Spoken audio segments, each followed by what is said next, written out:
Honestly, it's so sad for all three of them. Why don't you follow them too? At the funeral, my sister-in-law said such outrageous words to me, the bereaved relatives frowned. How terrible can this woman be? What does she think this solemn funeral hall is for? Because of this woman, my precious family. I will never forgive you. Oh really? Why? Did I do something? Stop with the weird accusations. My sister-in-law looked relaxed. She even stuck out her tongue to mock me.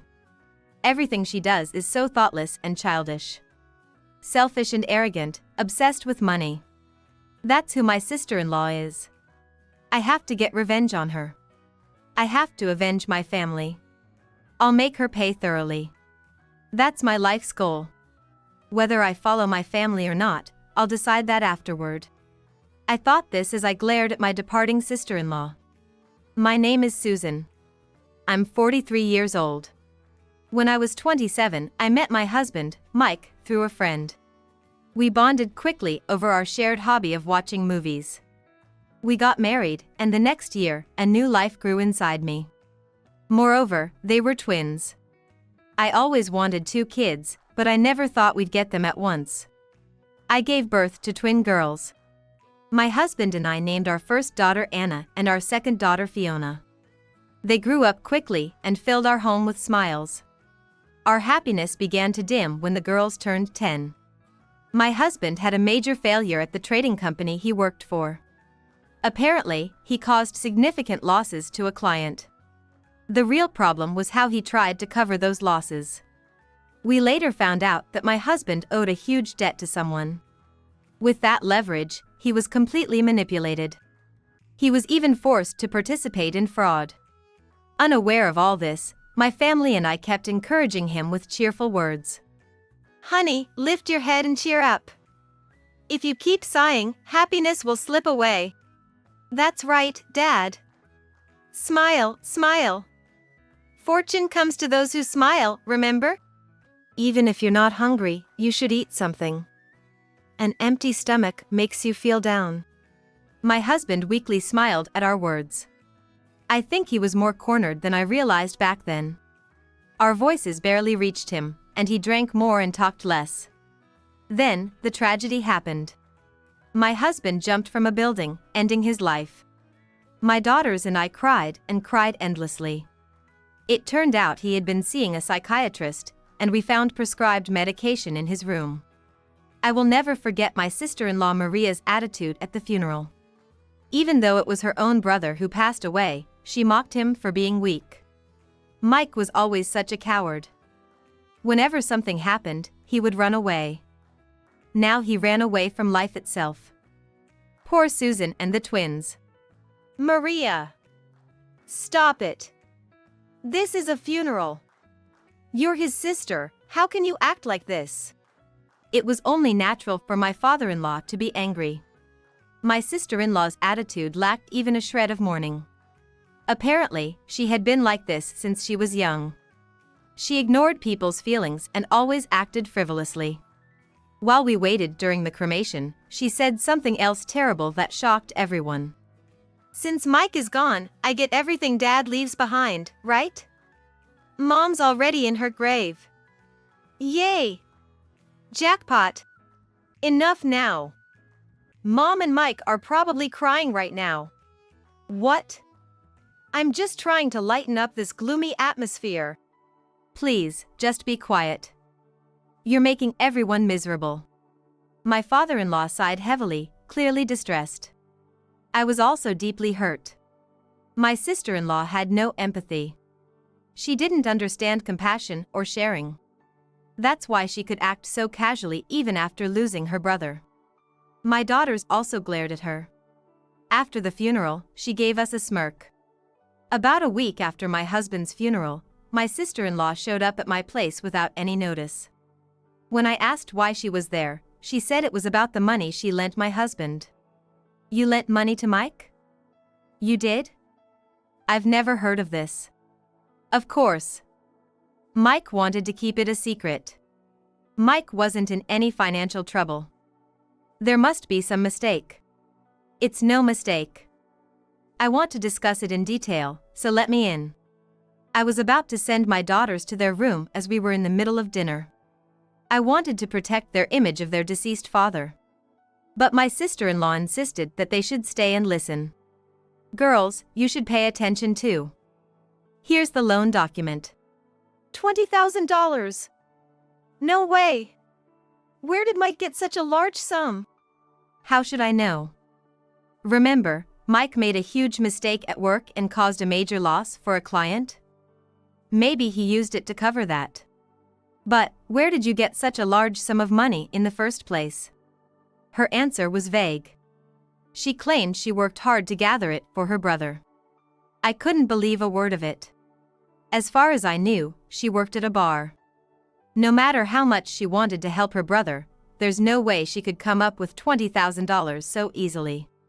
When was that loan document made? What? Are you accusing me of lying?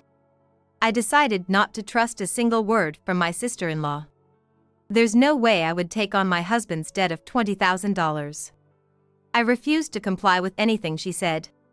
In the end, she left, muttering under her breath. About 2 weeks later, I noticed something strange about my eldest daughter when she came home from school.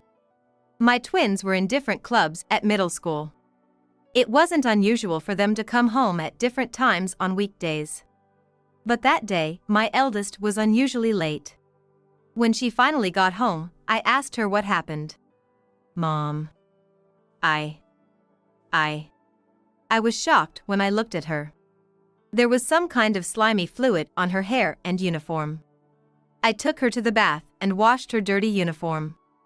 There was a fishy smell. My eldest daughter was caught by my sister-in-law on her way back from school and was forced to take care of some scary men. I didn't know who they were. They all handed money to my sister-in-law. My eldest daughter resisted desperately when they tried to take off her uniform. As she spoke, she started crying again. I was furious and contacted my sister-in-law. Maria, what did you make Anna do? Huh? You didn't pay back the money, so I just had your daughter help out. She showed no remorse at all. She said if I didn't pay the rest of the money, she would do it again. To protect my daughters, I promised to repay the debt for now. My sister-in-law was like a devil. I also talked to my father-in-law, but my sister-in-law wouldn't respond to his calls. Somehow, I had to protect my daughters. My father-in-law cried and apologized repeatedly. I talked to my workplace and changed my work style. They allowed me to work from home so I could take and pick up my daughters. But my sister-in-law's evilness exceeded my expectations. She took advantage of a brief moment to contact my younger daughter. She took her in a car and brought her to those scary men again. When my younger daughter came home late that night, she started crying as soon as she saw me. She must have been through something terrible. There were marks on her wrists and ankles, and she walked strangely. She had been abused by many men for hours. Aunt Maria insisted I go. She said if I didn't go, they'd do worse things to my sister. So I. Fiona, it's okay. You don't have to remember it anymore. I'm so sorry. I'm really sorry. I immediately contacted the police. Officer Irvin, who worked at the nearby precinct, came to my house.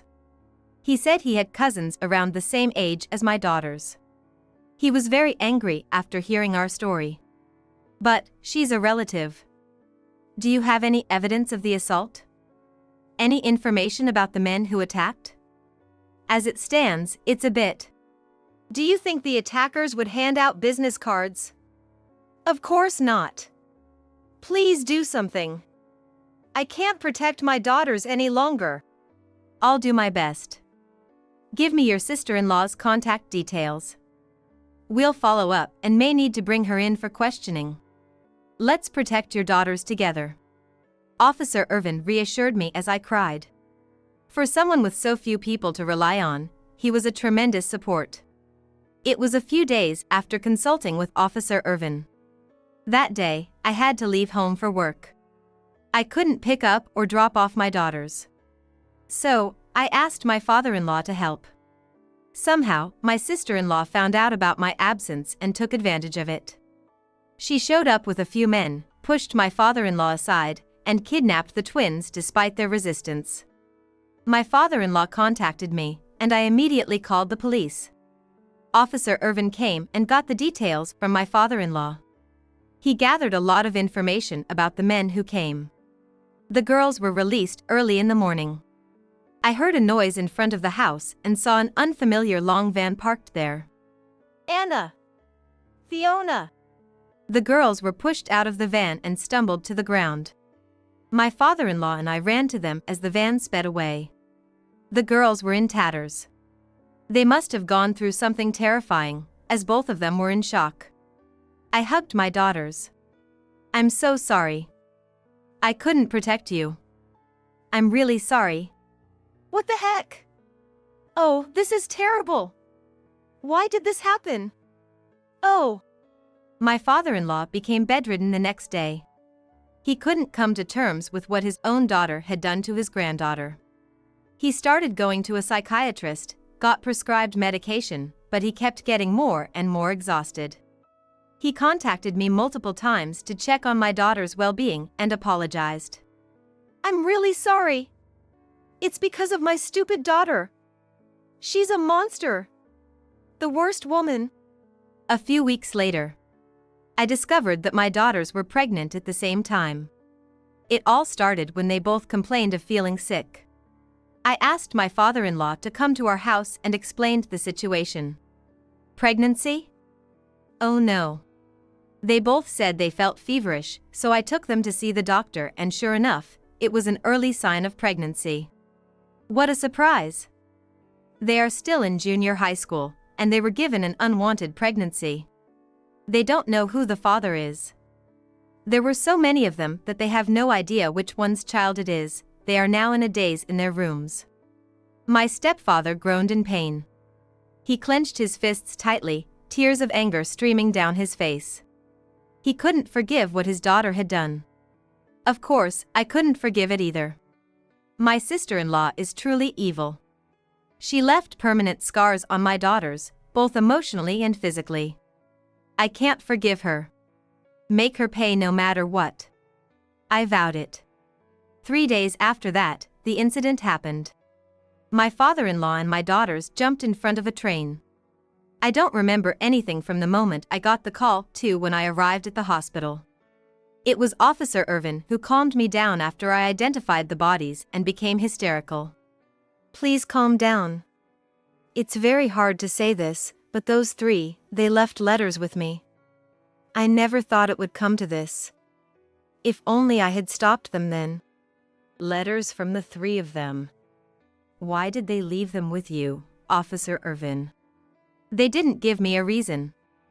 This is it. Your twin daughters insisted that I give this to you. He handed me a letter addressed to me. I opened it and read it, and I was shocked. I thought to myself, I can never forgive my sister-in-law. I felt a strong sense of vengeance burning inside me. I don't even want to remember my sister-in-law at the funeral. She kept her brazen attitude, smirking and taunting me the whole time.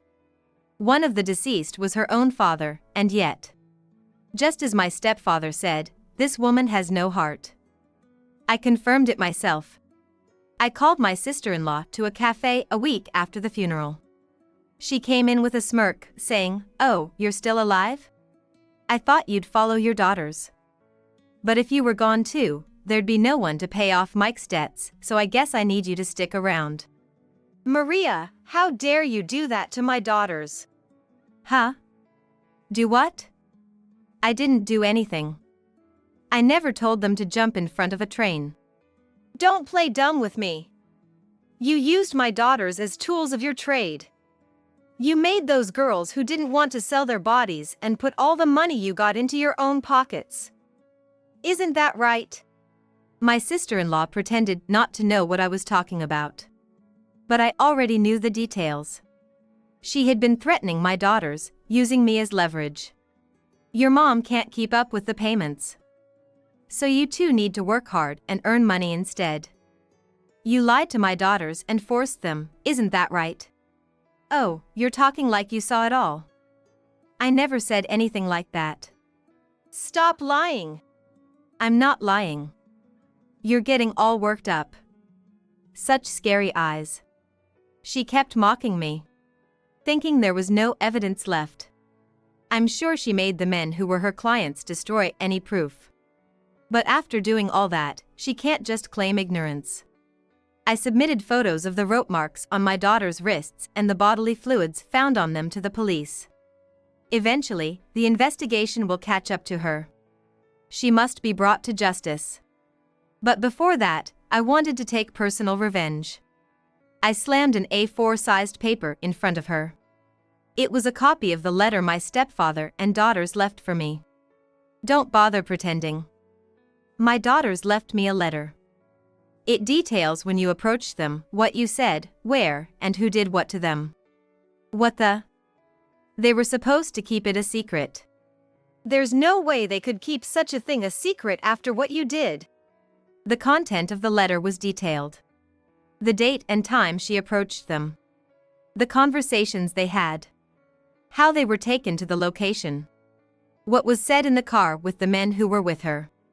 What they were forced to do at the hotel, and how they felt about it. I couldn't stop crying as I read it. The letter had tear stains on it too. Both my daughters must have cried while writing, remembering what happened. After reading the copy, my sister-in-law's tone softened a bit. Well, your daughters seem to have quite the imagination. Are you saying it was all lies? Both of them were even made pregnant. And you just admitted you ordered them to keep it a secret. Did I say that? I don't remember. Nowadays, kids are pretty advanced, right? They might have been sneaking around, having fun without you knowing. Don't compare them to you. My kids would never do that. I must have had a terrifying look on my face. For the first time, my sister-in-law showed signs of fear. She was trying to stay calm, but she was definitely shaken by the contents of the letter. To honor the memory of my father-in-law and my daughters, I didn't let up with my accusations and condemnation. Do you understand how serious your responsibility is? Think about it. My father-in-law, my daughters, and their children. 5 lives were lost because of you. How many times do I have to say it? I had nothing to do with it. The letter is all lies. Your daughters were just messing around with men on their own. Don't make me repeat myself. Stop lying now. Oh. I got it. Maybe the babies in their bellies were dad's. Maybe the 3 of them were messing around and accidentally got pregnant. That would explain why they couldn't live with the shame of impregnating their own granddaughters. I was speechless. What kind of person could think and laugh about something so disgusting? How could she say such a thing? About her deceased father without any remorse? What would my father-in-law in heaven think if he heard his daughter say this? He would be crying. Heartbroken, furious, and shedding tears of rage. Stop speaking ill of my father-in-law. Those 3 ended their lives because they didn't want to burden me any further. So, you're saying it's your fault? Well, I can understand why the twins felt that way. They didn't want to add the burden of grandkids to a struggling mother. Stop insulting my daughters. You're the one who drove them to this. Admit your guilt already. But there's no evidence, right? No evidence. Those letters are worthless lies. As expected. My sister-in-law intended to play dumb to the end. But I wouldn't let her. I presented her with the next piece of evidence. A stack of letter-sized photocopies. She glanced at one page and frowned. What is this, a diary? Whose? I found it while sorting through Anna's belongings. I didn't know she kept a diary. But it surprised me. You were deeply involved in Mike's work mistake, weren't you? What? How did you? How you knew? She was about to ask it. But stopped herself. Turning pale. It was clear she was caught. Mike had been set up by his own sister. While being assaulted by those men, Anna desperately gathered information. Where they were, how many people were in the room, and who was talking to whom. Lies. She did that while going through all that. The diary says, I heard Aunt Maria's voice. She was laughing. She started talking to one of the men about Dad. She was very happy, saying it was great he fell into their trap, and laughed. That's not true. It's all lies. I can't believe this. Despite claiming it's nonsense, my sister-in-law was visibly upset.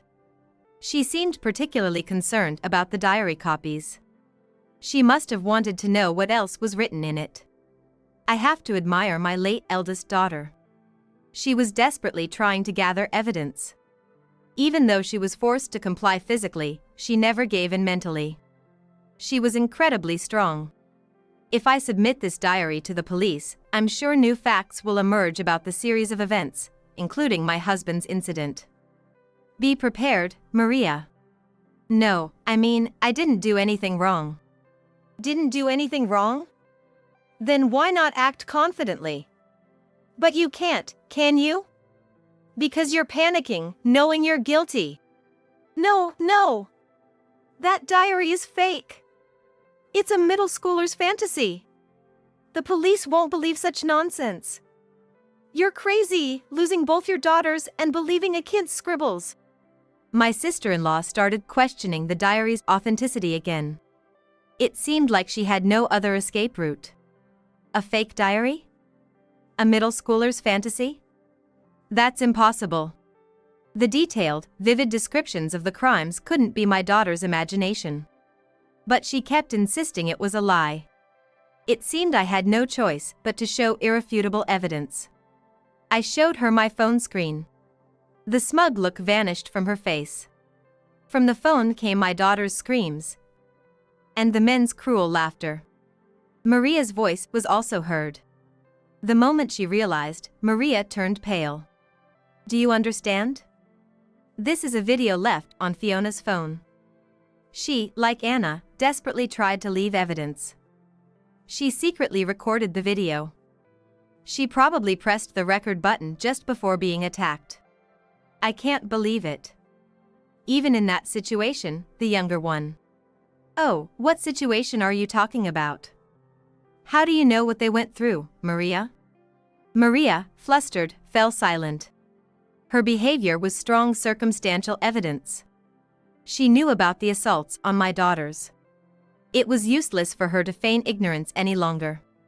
I continued. I'm fortunate the video only captured the audio. If I had seen what they went through along with hearing their painful screams, I might have really lost my mind. Among the letters left by the three were mentions of this video. My younger daughter apologized to me. She said she was sorry for leaving such a recording. She chose to end her life rather than continue living. After leaving this evidence, perhaps she lost hope for the future. I couldn't blame her for that. At such a sensitive age, she and her sister had endured so much abuse from many men. It's no wonder they were overwhelmed. The one truly at fault was my sister-in-law, who drove them to such desperation. I glared at her. This was the critical moment. Now, you can't deny it anymore, can you? Letters and diaries can be faked, but the audio in the video can't. Some names were mentioned in the video, too. We can identify the men from that. Stop. Don't investigate. You don't know what you're getting into. Oh. If their identities are revealed, does that put you at risk too? The men involved wouldn't want it known they assaulted minors, would they? Are they people with social standing? I don't know. Stop asking questions.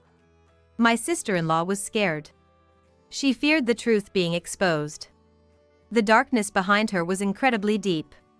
She was as good as finished. I decided to press further. Thanks to this video, the letters and diary are now credible. Maria, answer me honestly. You set up Mike, didn't you? And you got a lot of money from it. Oh, fine. Yes, I and my boyfriend set up Mike. It was his fault for being so dumb. Weak Mike was to blame. It was stupid of him to jump off a building. How cruel can this woman be? She mentally tormented her own brother until he died. And yet she claims she wasn't at fault? Unbelievable. I could only imagine my father-in-law's anguish. This woman wasn't human, she was a demon. I had enough. It would be sufficient to have her tell me this much in person. I took out a voice recorder from my bag and stopped the recording. What? What is that? You didn't tell me. You were recording. That's not fair. Who's the unfair one? You tormented my father-in-law and my daughters, driving them to their deaths. I will never forgive you. I will hate you for the rest of my life. As I declared this, a man sitting behind my sister-in-law stood up. He walked over to her, pulling out a police badge from his pocket. I heard everything you just said. You'll need to come with us to the station. What? Police? No. How, but you're in plain clothes. I'm off duty today. Officer Irvin is the one who received the letters from the three before they jumped. They made sure the letters wouldn't fall into your hands, Maria. My sister-in-law tried to escape but was quickly restrained by Officer Irvin. The cafe was in an uproar due to the sudden commotion. Maria screamed in pain as her arms were pinned. After a while, she finally gave in and slumped over. This would lead to the uncovering of the identities of the men involved in the crimes. It was all thanks to my daughters.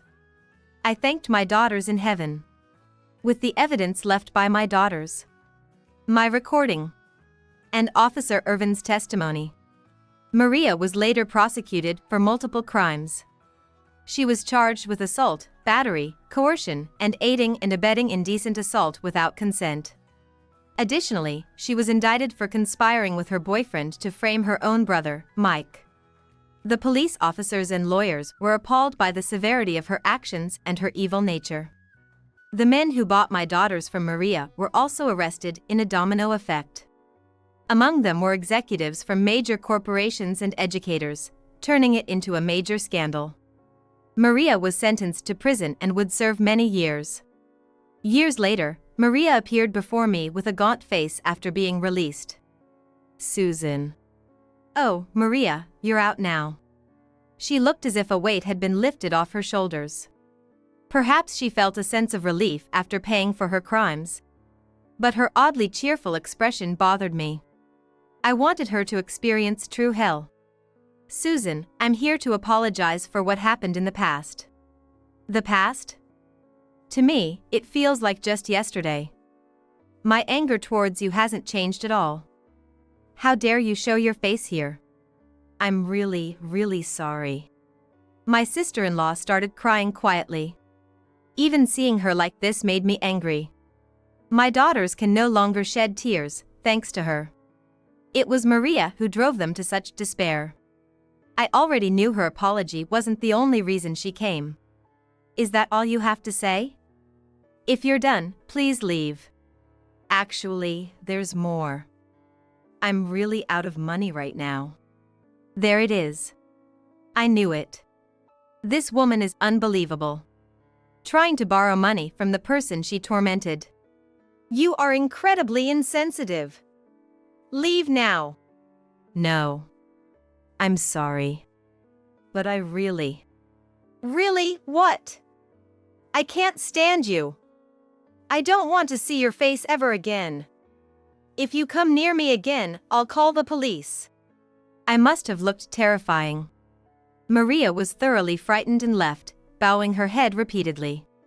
Abandoned by relatives and friends, she had no money or place to go. Later, she became homeless, spending her days covered in dirt and dust. For about 3 years, she survived by picking up cans, scavenging through trash, and gathering wild plants by the riverbank. One morning, she was found cold and lifeless in her makeshift cardboard house. A miserable end befitting a woman who brought so much sorrow to her family. I truly hope she suffers in hell. Now, I'm dating Officer Irvin. Our hearts connected through the incident. He is kind and always stands by me in my sorrow. He always accompanies me to visit the graves, standing by my side with his hands clasped in prayer. I should have done more. I feel so useless. That's not true. You did everything you could at that time. Hearing you say that makes me feel better. I want to keep protecting your heart and this town, Susan. I truly mean it. My sister-in-law was inherently evil. Her heart was rotten, and she had no compassion. There are surely many people like her out there. And they live among us, hiding their true nature. The thought scares me. To avoid falling victim to such awful people, living a pure and honest life is the best defense. From now on, I want to live a life I can be proud of, alongside him, who is a police officer. I want to live modestly and peacefully, while praying for the souls of my lost family. I believe my family in heaven is kindly watching over me.